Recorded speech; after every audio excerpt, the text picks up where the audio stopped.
It's ad break time. I'm proud to announce that the Beyond Solitaire podcast is sponsored by Central Michigan University's Center for Learning Through Games and Simulations. They just successfully funded their most recent game, Greg Loring Albright's Keep the Faith, which is a light RPG about the growth of a religion. If you missed the campaign, do keep an eye out for a chance to late pledge in the coming weeks. Also, if you'd like to support Beyond Solitaire, please head to patreon.com/Beyond Solitaire to help me keep the lights on. For now, though, enjoy the show. Hey gamers, this is Liz Davidson from Beyond Solitaire, and today on the pod I have a very special guest. This is Barber. He is a new game designer, but he's been in the historical scene for a while. How you doing, Brooks? I'm doing great. Thanks, Liz. Happy to be on this morning.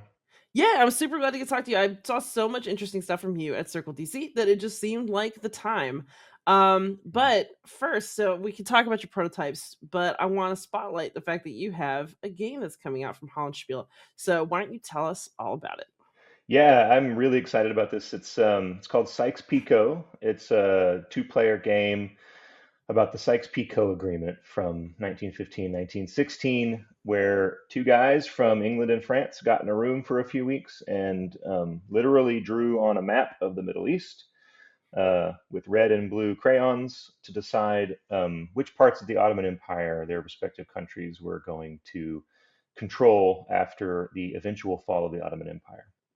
So the game plays pretty quick, maybe 45 minutes or so. It's based on trick-taking mechanics, but at its heart, it's a negotiation game, and you can play as openly and collaboratively or as competitively as you want. And there's kind of different in-game conditions based on how you choose to do that.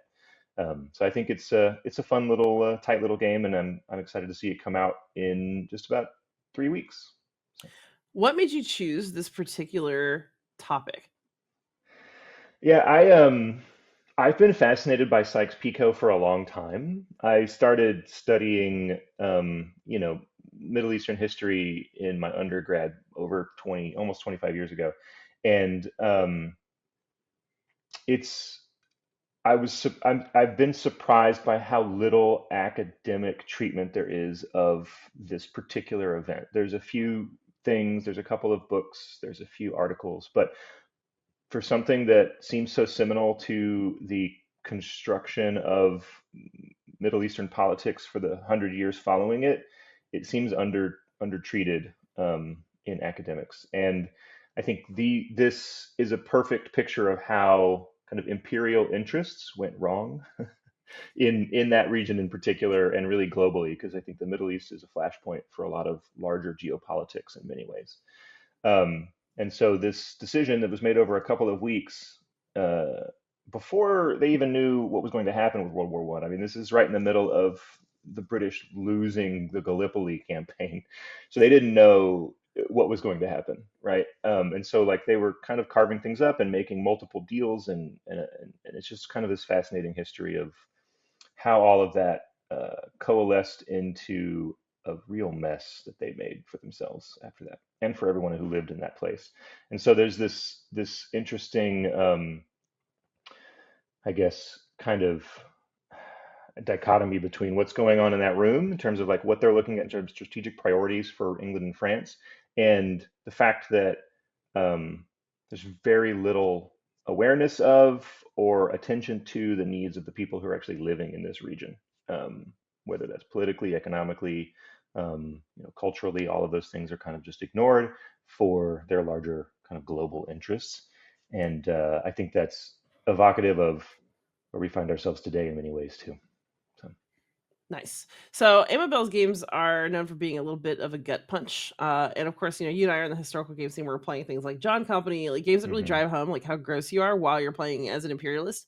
How how did you choose to walk that line for this game? Like how much of it just feels like a game, and then how much of it like kind of wants to tweak you a little bit about what you're doing? The game definitely tweaks you.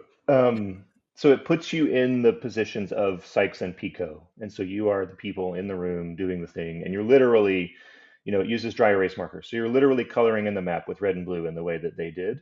What, there's no Um, crayons?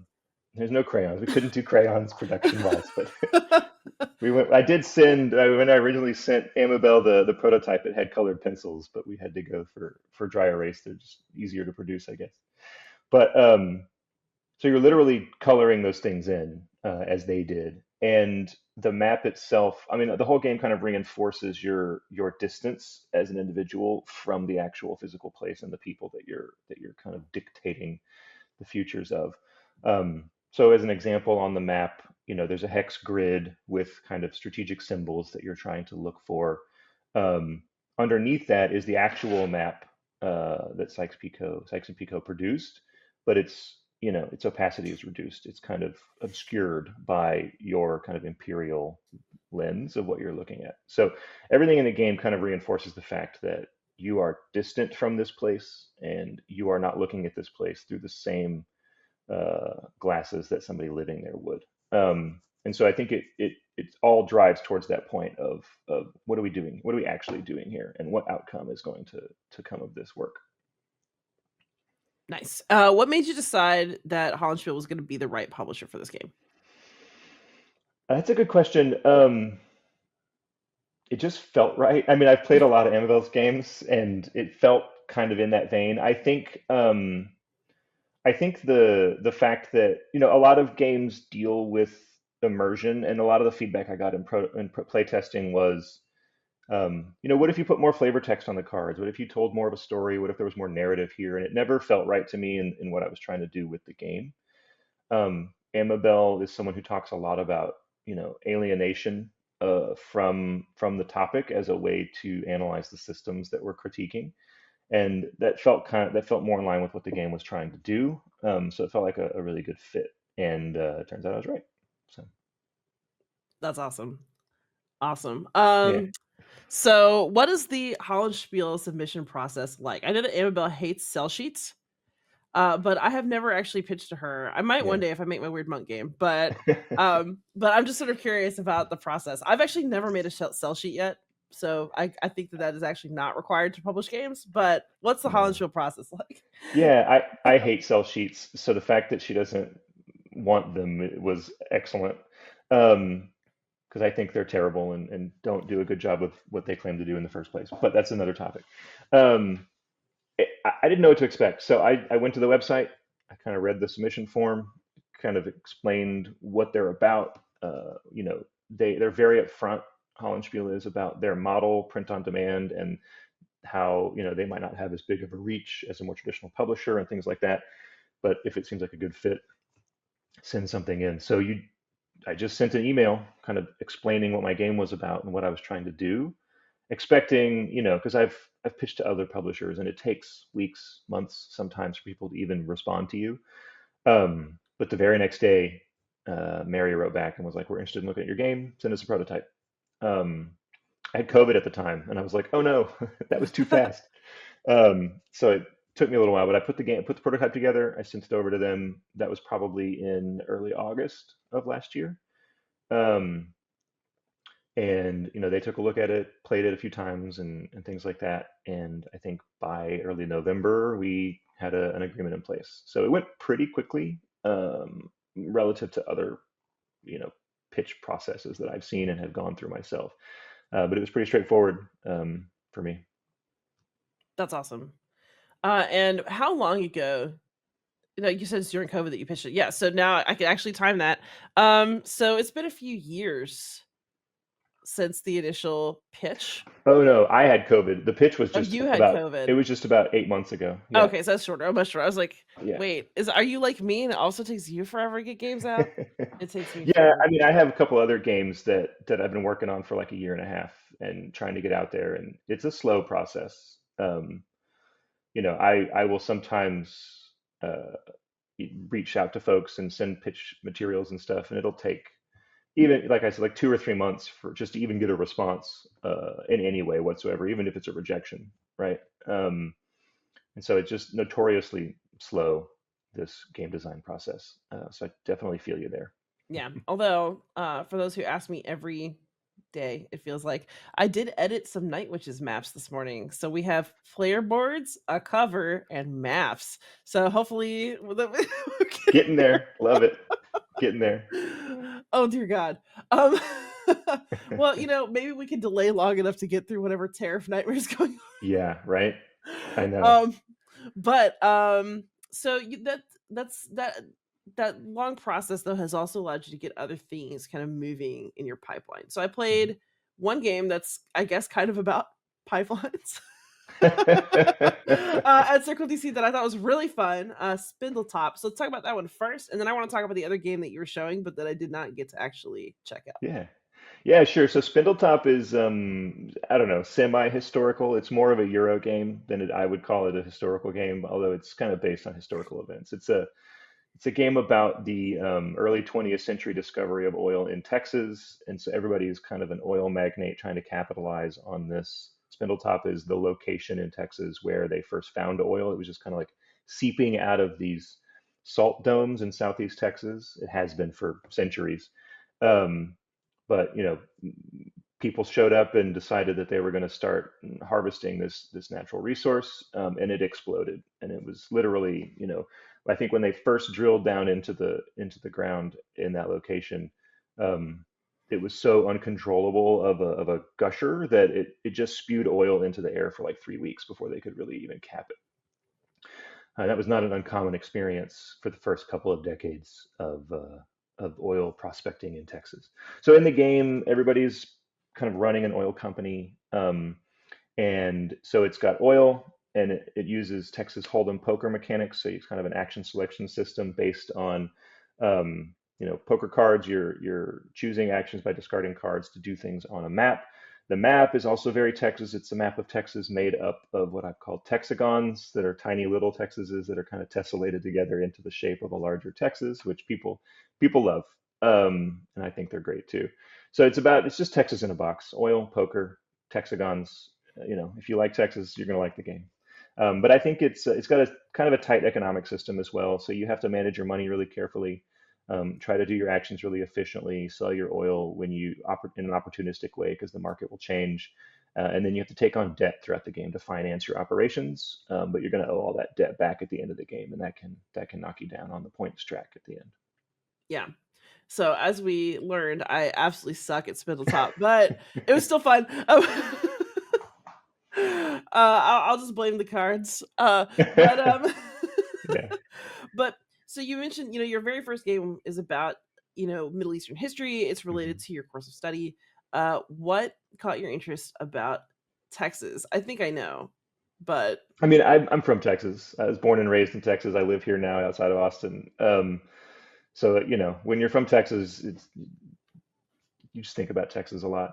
That game actually came from the Texagons themselves. I saw somebody post about on Facebook. They posted about having paved their patio with Texas-shaped tiles, and I thought, what if I could do that in a game? So I took that and I made it into a map of Texas, and that's where that came from. So I did not, in fact, invent the Texagons, but I did name them Texagons. well, Yeah. I mean, you invented them for board game purposes, so I'm just gonna say it counts. Yeah, so that came from that, and then I thought, what could I do about Texas? I had kind of thought about this other mechanic using the poker stuff for a different game, and so I kind of crashed that together with this, and then oil just seemed like a natural kind of place to go with all of it. So yeah, it kind of crashed together. How many how is I felt like I was looking at a very mature game when I was playing Spindletop. How hmm many iterations would you say it's been through over what period of time? I started really working on that game in probably October of 2023. So it's been about a year and a half. Um, so yeah, I think it's basically done. It might have a few tweaks here and there if a publisher really wants to develop it in certain ways, but it's almost there, pretty much there. If I look at my version history, I think I have 57 versions of a map in there, the game board itself, if that tells you anything. So lots of different revisions going on, and some of those are incremental, but some of those are wildly different from the beginning of where that game started. So it's taken a lot, and I'm pretty chaotic as a designer earlier in the process, especially. I kind of, if something's not working the way I want it to, I will completely blow it up. and try something entirely different until I kind of hone in on what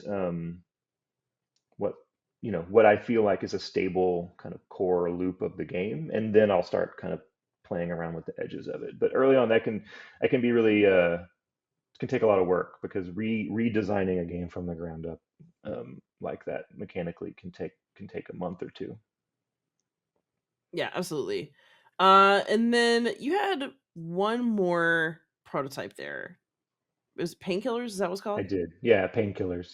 So it's called Painkillers right now. This game is about the opioid epidemic in the United States that started in the mid to late 90s with the introduction of OxyContin into uh, into the pharmaceutical industry.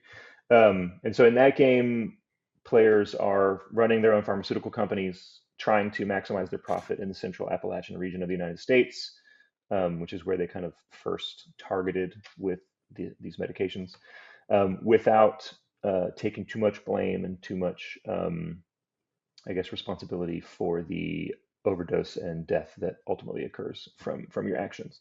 So that game's very bleak, um, but it I think does a good job of kind of depicting the how the corporate pursuit of profit can have a real human toll when not controlled properly. And that game is still, maybe 60% done. I'm still very much developing that, but it's starting to shape up really nicely. Um, and I think there's an interesting story to be told there about, uh, you know, uh, I don't know. It's tough because I think on one hand, it's impossible to know exactly what these pharmaceutical companies were thinking when they first tried this. True. Maybe there was a genuine motivation to help people treat their pain. In the 70s, 80s, and even early 90s, pain was not something that was very well understood. And pain can be a really crippling thing, especially when it's chronic. It can change someone's life fundamentally. And so there's a very real need to treat pain in a more, I guess, holistic way than was happening before. Um, but it's hard to reconcile that with a lot of the evidence that has come out after the fact of knowledge of how these things were almost immediately addictive and almost immediately being abused and almost immediately kind of creating a black market um, for sale, and how that was ignored for the fact that they were selling $1 billion worth of medication. So there's a tricky balance to strike there with players, but I am again putting players in an uncomfortable seat there, trying to manage their pharmaceutical company. What? Game designers would never do that. So what inspired this one? um, that one that one's honestly, Liz, I don't really. People ask me all the time, where do these ideas come from, and it's hard to answer because I see stuff and I'm like, that's a really fascinating topic, and then I kind of employ my former academic uh, approach and just do all the research and do tons of research. And then I see, is there something here I can play with after doing that research? I love doing research. I'm good at doing research. I was trained to do research. So that process, and when that comes out. So I think I saw a news article. There were some shows on Netflix, honestly, about this that came out in the past 5 years that I had watched. Um, and one day I originally conceived of this as a coin style game where it was like four asymmetric factions, fighting over what was going on. But it shifted really dramatically away from that. Um, and I think it's an ongoing story, and I'm really interested in creating a game about a very recent piece of history, and a piece of history that is to some extent still playing itself out. Purdue Pharma is still negotiating with the federal government over Supreme Court rulings about the case, about whether or not the individuals who owned that company are going to be held personally liable or just be able to dump all that liability onto their own company. So a lot of that stuff is still playing itself out in terms of what the outcome actually is, and so it's kind of unknown. And I like playing in a space where the outcome of a historical event is unknown. And then I also have friends and family members who have struggled with things like abuse, drug abuse and alcohol abuse, and addiction and mental illness and chronic pain and stuff like that. And so it hits home a little bit for me as well, as a topic, and as I think it does for a lot of people. Makes sense. So you mentioned your background as an academic. We've talked about this together, but in some ways, I feel like you and I are cut from similar cloth. So what is your academic background, and how do you feel that gaming has or has not coincided with that? Yeah, I former academic. I don't know. I current academic. I Post don't know. act is post Yeah, act the word for us? I yeah. think. I think that's a thing. That was a thing.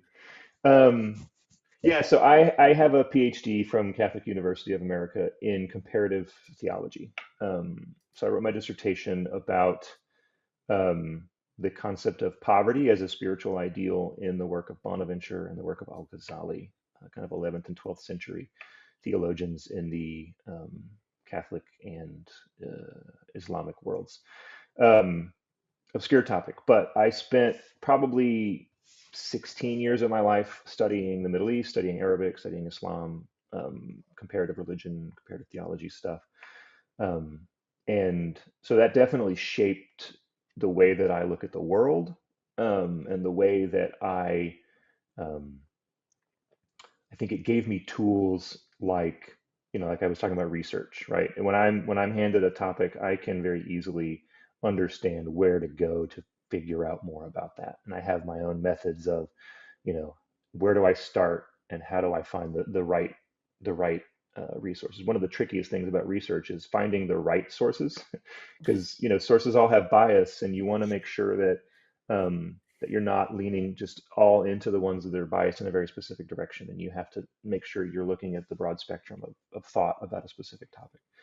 And so it definitely has given me those tools, and I use that in my professional life, but in gaming as well, right, for game design, especially historical game design.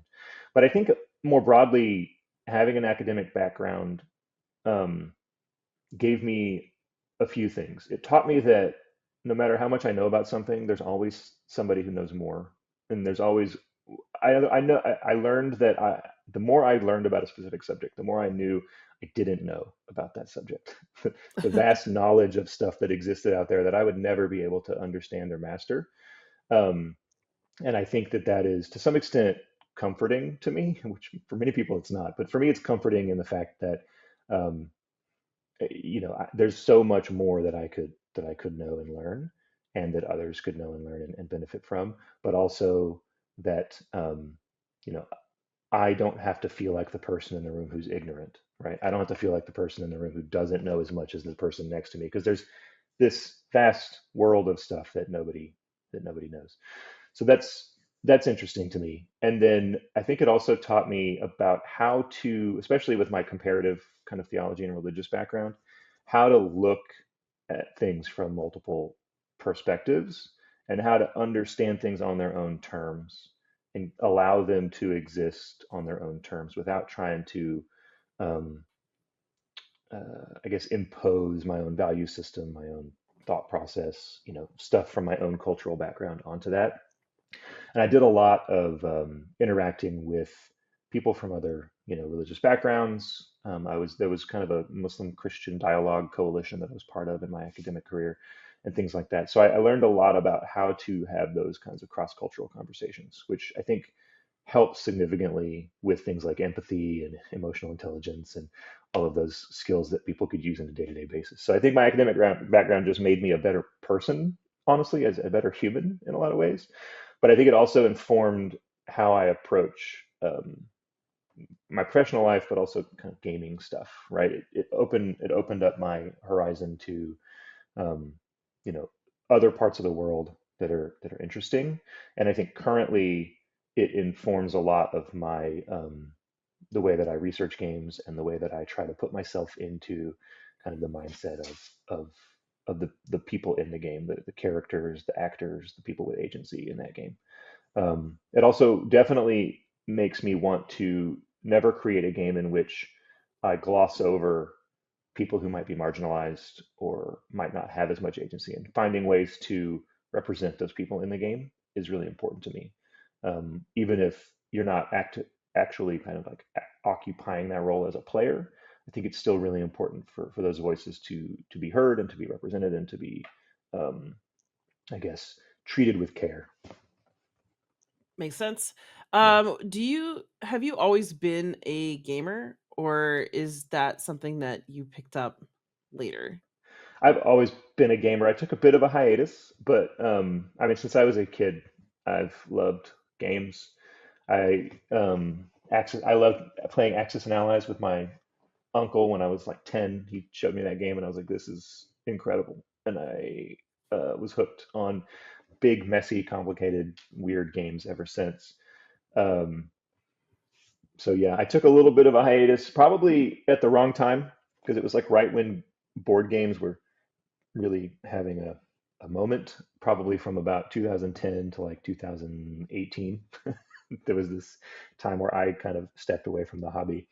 And looking back, that's when a lot of like crazy stuff was happening. There was a lot of innovation happening, a lot of big stuff happening, a lot of cool stuff happening. So, but I've gotten back into it now and really, just I've caught up. I guess I'll put it that way.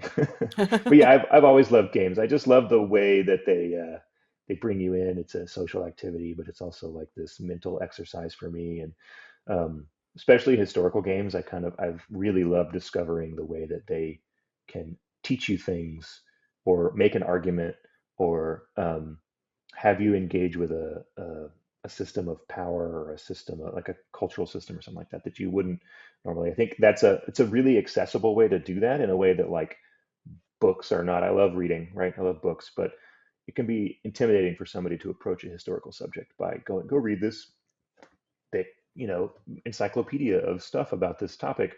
I think if you can show them a game that takes an hour and a half and shows the scope of that narrative in something that takes a tenth of the time of what that book might take to read, I think that can be a really accessible way to introduce people to history. So, what made you go from happy player to designer? Yeah. Because my own journey on this was fraught. So, Yeah. My uh, so I actually so yeah, I my reintroduction back into gaming was actually not through board games. It was through tabletop RPGs. So I got super into to TTRPGs for a while, and I was listening to TTRPG podcasts and actual plays, and I was playing D&D campaigns with my family and all that kind of stuff, and then that kind of slowly expanded into other aspects of the tabletop scene, and board games and historical games. And so I first started thinking as I was really like just consuming all of this TTRPG stuff. I started thinking I'm gonna try to make an RPG, and so I played around with that for a couple of months, but then I realized it was way more writing than I was interested in doing at that point in my life. I'd written a dissertation. I was kind of done with the all the writing and research that was going to require. So I quickly moved on to like, well, maybe not an RPG. Maybe I'll try a board game. And I think it was just this decision of like, can I do this? Right? Is this something that I can do? It was an interesting idea. I found communities where people were kind of just. I discovered, I guess, that game designers are people. I always, I guess, grew up thinking that it was just like some corporation hiring some person making a thing. Um, and so it felt out of reach. And when I realized it was just people making games and then selling them to companies, I was like, well, I could try that. And I did, and I just kind of tinkered it for a while. It took me about a year before I really got to the point that I felt comfortable actually showing anybody stuff. I kind of just tinkered alone in my basement for a while, playing with card games and stuff and messing around, and none of it was very good, but it gave me this foundation and eventually the confidence where I took it into playtesting, and as soon as I started playtesting games, I was addicted. Just that process of like showing people your idea, people being excited about it, getting feedback about it, and then going to make it better. It's just this incredibly collaborative and creative community of people that has made the experience really worthwhile. that's awesome. So when it comes to playtesting, so how far along do you feel like you like to have your designs before you start showing them to people? Yeah, I'm like I said, I'm pretty chaotic about it, so I don't care. Like as soon as I don't know.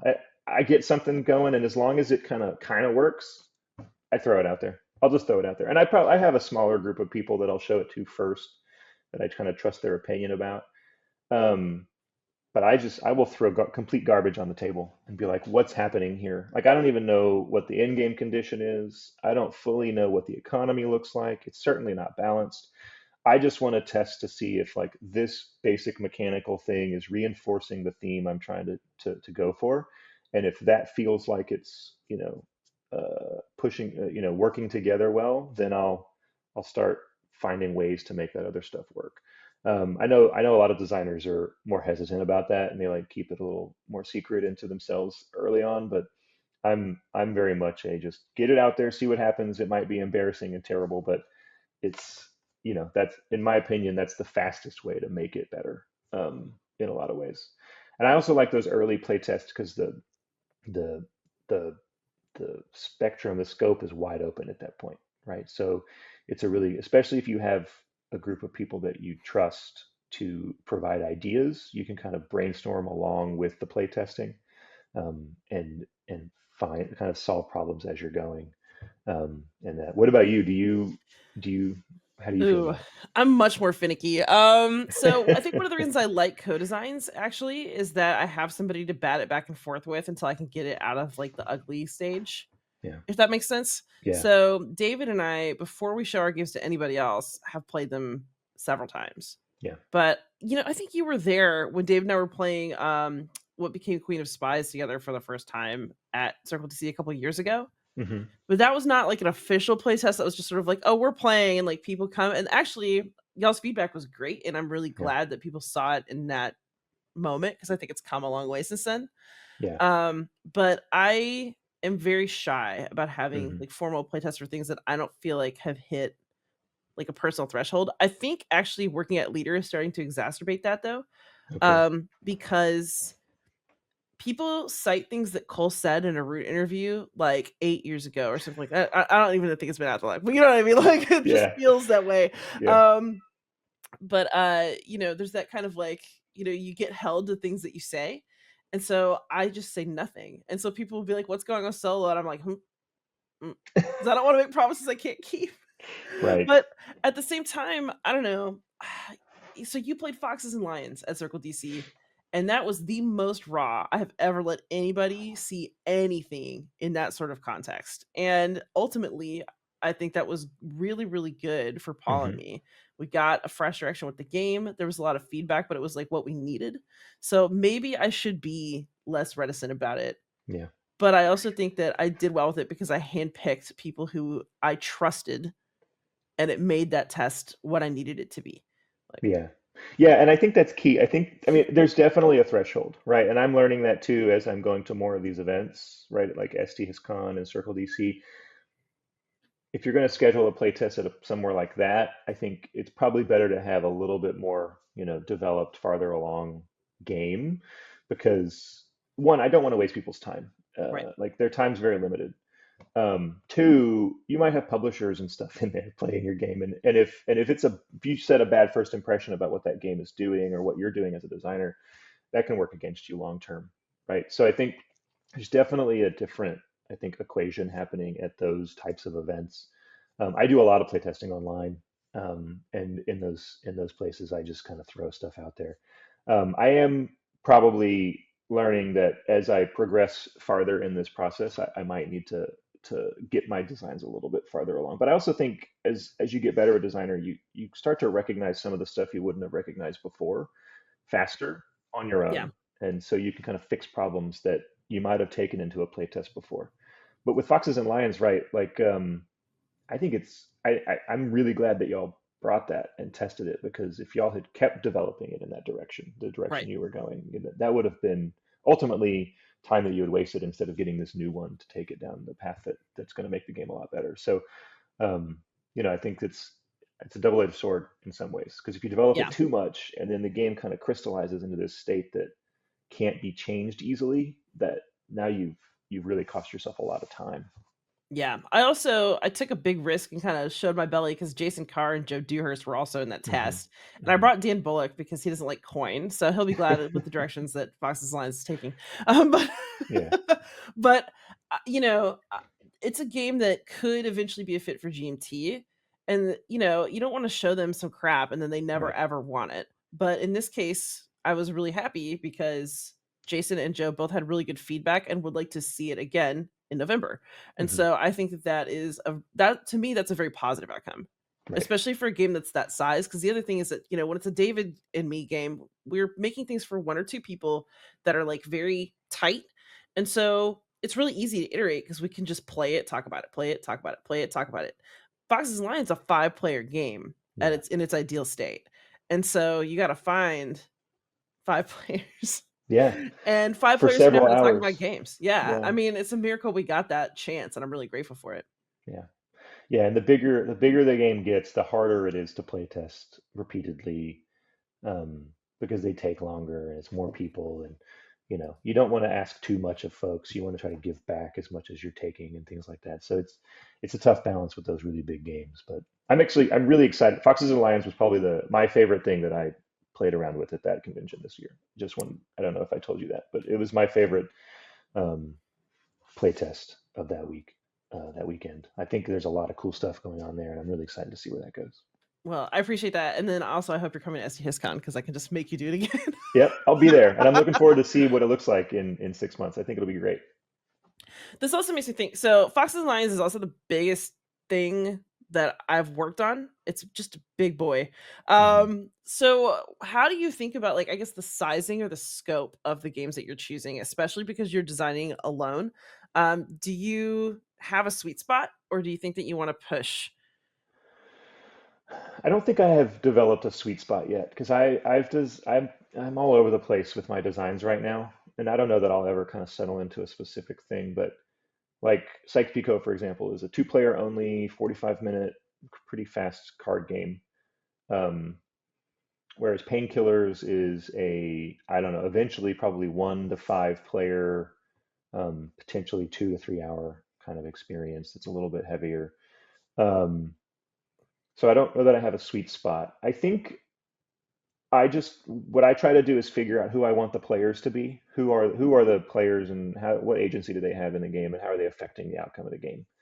And then from there, try to figure out like what they're trying to accomplish, right? Narratively, I think very thematically and narratively first in my designs, and then I try to find the mechanics that fit that best. Um, Very rarely do I have like a mechanical idea first that then I try to attach to something. Um, and so I think it really depends on what that story is, and it can be it really varies. It could be a very small scope thing up to a big wide kind of political thing. So like I have one of my next ideas currently is I'm struggling with that right now, trying to figure out what the scope of that game is, right? How many players it is, how big it is, and that's I don't I don't put anything on paper. I won't really even start designing a game until I can answer those questions. I get stuff kind of clicking together in my head, but I won't start actively developing something and creating prototypes and stuff until I can get those things figured out. But it's all over the place for me, depending on what story I'm trying to tell. Yeah, I think a lot about. I think my first thought is always like, how do I want people to feel when they're Hmm. playing? And I'll find a historical topic that kind of evokes something in me, and then Hmm. I'll be like, I want other people to feel that, and then that's where I usually start. So I think it's probably really similar. Yeah, no, that's great. I probably should think more about the emotional resonance of the game, right? Like the feeling is that it's evoking. Um, I don't a lot. I'm much more kind of in that like player persona mode, but I think that that's a good way to think about it. Yeah. So how many projects do you actually have in motion right now? So I know of three things, but like, I what have does your one, pipeline look like? yeah, I have one more that's kind of out there and done. I submitted it to the Cardboard Edison design contest, and it's in the finals being evaluated right now. Yay! It's called Congrats. Triptych. Yeah, it's a trick-taking game with a sliding puzzle in the middle, and so you're trying to align. there's like pictures, and each picture is split up into three cards, and so your job is to either collect or align those three cards in this sliding puzzle through playing tricks and getting to manipulate the stuff. Um, so that one's, I don't know what's gonna happen with that. I'm honestly thinking I might just like do that one myself, just print print some copies and see if people want to buy it and move on. It's a fun little game. Behind that, I have, I don't know, 10 or 15 other things that are kind of like in various stages of development. Some of them are just idea phases. Some of them are, I've kind of created and play tested a couple of times, but they haven't fully gone anywhere. But now that now that Spindletop's done and Sykes-Picot's coming out and Triptych is done, like Painkillers is in a stable place, I have room to pull some. So I've been the past probably month, I've been trying to think about which, one or two of these things I'm going to pull up into my active development queue. And I haven't quite decided yet, but I have a lot of ideas. So That's awesome. yeah, you have a lot of stuff going too. Uh, yeah, I basically have in my mind like active with David, active with Paul, active at work, and then future with Yeah. David, future with Paul, future at work. And then I have a couple things that are just in my personal queue that I want to spend some more time on, Hmm. that are kind of in the research phase. Like I'm still deciding like how much research I think is needed before I feel ready to rock. I've always been that Hmm. way though, including with like academic papers. Yeah. So I don't know. Do you find that process similar? And again, how much research, how deep do you go before you feel like it's time to start tossing a game out? Yeah. Um, Definitely not as deep as I did for like academic papers, right? Because I don't feel like I have to go back and cite reference of everything that I did, right? How But dare you? Okay. I but I do go pretty deep. I don't know. It's one of those weird things. It's kind of like I just kind of know it when I feel it. Like when I, I I think it's, I have questions about what's going on in the game, and as long as I have decent answers to those questions that I feel like are reinforced by the research I've done, then I kind of feel like I'm at a point where I can start working. And if I need to go back and repeat some of that research, reread things, or follow other specific branches of stuff as the game develops, I will. But I need to get that solid base of kind of understanding about it. So I'll just kind of read until I get a general like environmental picture of what it looks like. So as an example, that idea I was just talking about, trying to figure out the scope on, is about the westward expansion of the United States in the 19th century, right? And what I'm looking at is I want I want players to be families who lived on the frontier before the federal government came in, and because there was this really dynamic um, culture that emerged of like really early um, families who moved out there were really well integrated into the local communities. They were close with the native populations. They had strong economic ties, strong familial ties, things like that. It was kind of this uh, community that got disrupted completely once the United States started its campaign of kind of settler colonialism.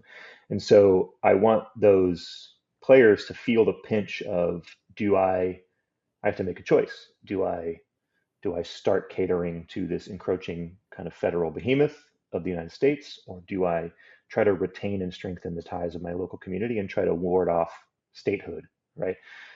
And what happens to me depending based on which choices I made and what the outcome of my territory is, right? Um, so I need to do a lot of research about just general history of that like the politics, the international politics, the federal politics going on at that time. But also I think I'm gonna need to zero in on really specific places in the West, right? Like the Missouri Territory or Texas or Oregon or whatever, to look at kind of really specific stories of what happened there, to be able to truly understand and tell the stories of what that felt like. Um, and so I need to so I'll start with that kind of broader amount of research, and then start to kind of zero in on what I need to know for the more localized stuff um, from there. So it takes a long time for those bigger games. But once I get there, once I start translating it into a game, I leave a lot of that historical detail behind, right? I think there's so much you Yeah. could put in a game, but a lot of that will just get in the way of players actually being able to play the game. So you have to kind of know enough. It's not unlike teaching. You have to know way more than what you actually convey in the final product. Because when you get in Yeah, the front of a classroom and start trying to teach kids stuff, you can't go into all these minute details. You have to present it in a way that is understandable, and that's a challenge. that's fair. Have you had to make any deep cuts from any of your designs so far that kind of hurt because you just thought a touch was so cool, but it didn't work? Um, yeah, I mean, like Sykes-Picot was a lot of that. I think I had to. There's a lot of history there, right? So probably the biggest example is like the Sykes-Picot agreement was between England and France, but it also involved Russia. Um, they weren't part of the negotiation, but Russia had to approve it, and Russia had to be given concessions. Um, they were granted access to the Bosphorus Strait, and all those plans went awry, obviously because of the Turkish Revolution, all those things. But um, Russia's nowhere in that game, right? I kind of just had to cut it out because it didn't make sense to have this like third encroaching player, and it's kind of abstractly represented in this like international control thing that I have in the game. But I kind of had to cut out a lot of that interaction with Russia just to make the game work as a two-player game, stuff like that. Or in Painkillers, the early versions of Painkillers were very procedural, right? Because there's this system in Painkillers where, um, there are people who are patients who are seeking care for their pain, and then there are people who are addicts who are, abusing the system but still like victims. And then at a certain point, there's uh, some of those addicts become, overdose, and they kind of go into this overdose track. And then once that fills up, a certain number of those people will die. And it's kind of tracking this kind of rate of addiction and death that has increased throughout history. Um, I had to cut out a lot of little nuances in how I wanted that system to work just to make it not a complete nightmare to constantly upkeep that, maintain that system. Otherwise, the game is just, doing math, and that's not fun, right? So there's definitely you have to lose some of that little nuance, but try to find a way to still capture the feeling of what that's doing in Yeah. a more seamless way. That's probably the biggest challenge I think with historical games. So here's a question. I'm asking you this because it's a question I ask myself. Uh, at what point did you start seeing yourself as a quote real designer? Mm. Um, and how does that feel for you? Because I feel like you and I are in a similar position where we've sold games. You're gonna hit the market before me, but I have like nothing to show for it. Like I Yeah. literally work in game design. Like it's my job. I'm a professional game designer, but I don't have anything out. It hurts. No, I know. I feel bad because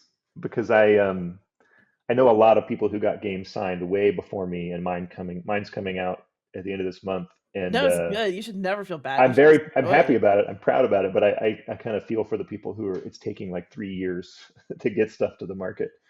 Um, when did I start thinking of myself as a real game designer? That's a good question. I think probably the first time I went to Circle DC. I didn't take any games. I just went kind of as a player, and I tested stuff, and I met people. That was just last year, right? 2024. So, um, but I started talking to people about my ideas and about the designs I wanted to make, and I had kind of started making a few things um, out of there. But I think Alex Knight was the first person who really encouraged me there. He's really really nice guy. I had play tested his games, and we'd gotten to know each other before. So I went to Circle DC like he was the only person I really knew, and so he introduced me to a lot of folks, but also was like, you should make these games. Like these are good ideas. You need to go do this thing because I want to play your games. And I feel like that encouraged me to go do this thing. And when I started really testing stuff and bringing stuff out, it felt like okay, this is something that I feel like I can do. I'm very much a believer in it doesn't matter if you're published. It doesn't matter if the game you ever publish a game. If you are making games and playing them with people, you are a game designer. And so I'm very encouraging of other folks to just try to do the thing and see what happens with it, because it's intimidating. And I was especially intimidated by the historical design community because um, to me there's this extra layer of not only can you design games, but also can you design games with a fidelity to the history that that is true, right? And um, there's a lot of very smart people in this community who know a lot of things about a lot of historical events. And so having your game kind of critiqued not just on the level of its mechanics or its, I'm, you know, raising rabbits or whatever, but also on the level of did you get the history right? For me, coming from an academic background, it felt like going into it feels every playtest feels like I'm going into my dissertation defense again, right? Because it's like, what are they going to pick apart? Like, are they going to pick apart the game on its own, or are they also going to pick apart like my understanding of the history or my argument I'm making?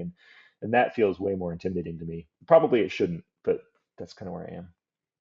You know what's funny about that is I actually find that really grounding. So, Yeah. you mentioned feeling like a designer for the first time at Circle DC. Actually, I feel like that's kind of true for me too, Hmm. because sometimes when it's just me, I kind of lose my bearings on like how I feel in relation to Yeah. my work and like the people who will play it.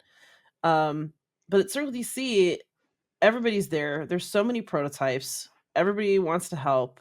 There's so much to talk about. Like I really find our community very grounding, and I always feel better and more excited about games after I've been to either SD HisCon or Circle DC. Yeah. Like I almost Yeah. need them as part of my process in order to feel like reinforced in my belief that I'm doing something that's worth doing.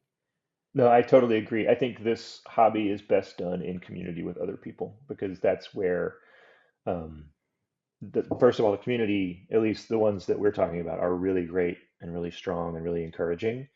Um, but also, I'm never more like creatively energized than I am going into and coming out of those events. And I think there's a lot of reinforcement of what I'm doing, but also what everyone else is doing. Just seeing all the cool stuff everybody's working on and all the Yeah. various ways the hobby's going is invigorating. Yeah. I do think I don't know, maybe I'm just missing out on other parts of the game community, and I think that could well be true, but I do think we've got something special going on Oh, I over in the agree history because corner.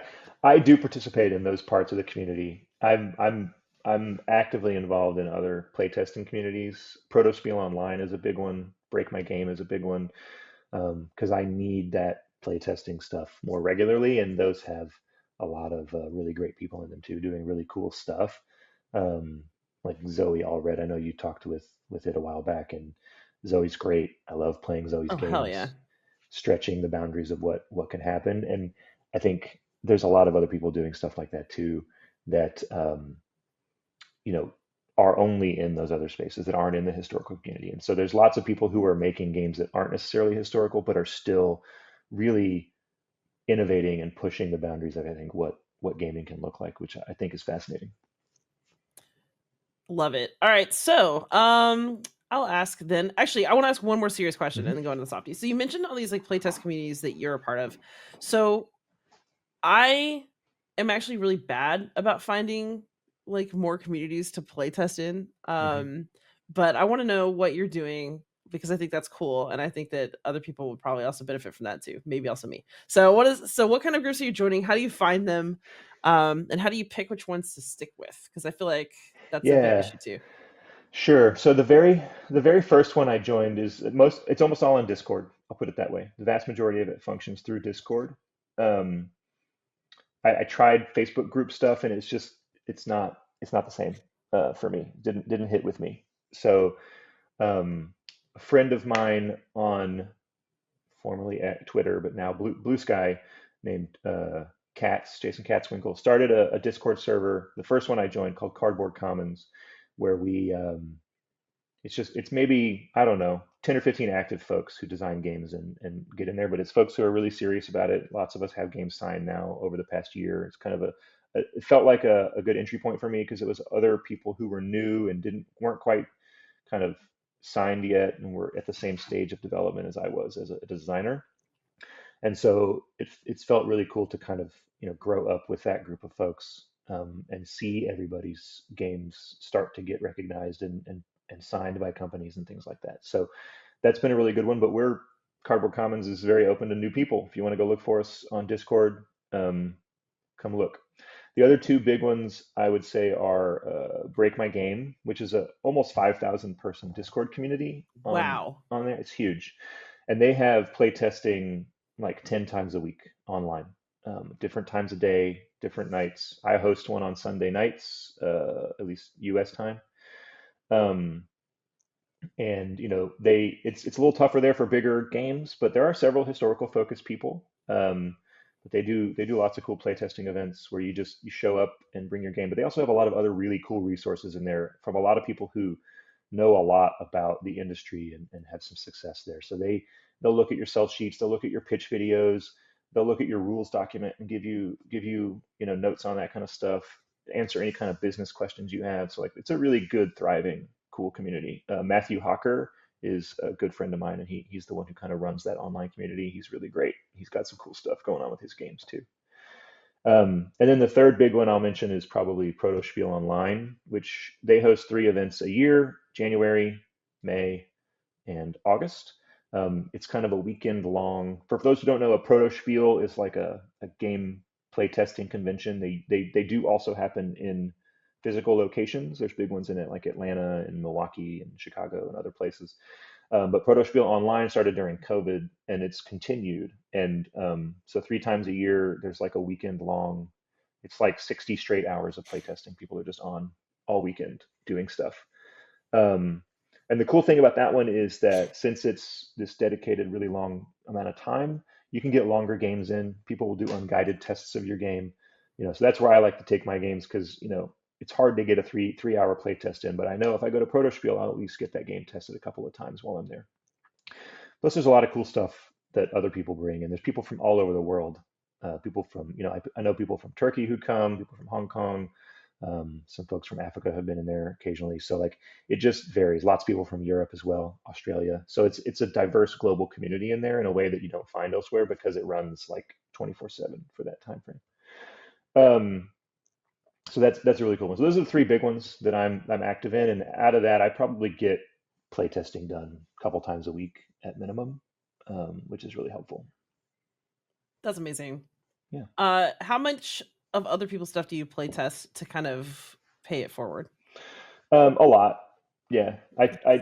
So Protospiel has this thing they call the golden rule. And it's like for every hour of playtesting you take up, you should give an hour back. And what that means is if I playtest an hour-long game with 3 people, and that's 3 hours of time I owe back to other people. So I try to live by that rule.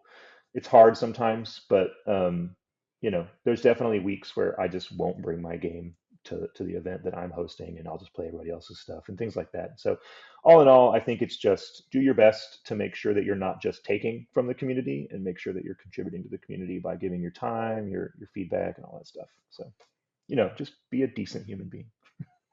I don't know how to do that, Bricks. Okay.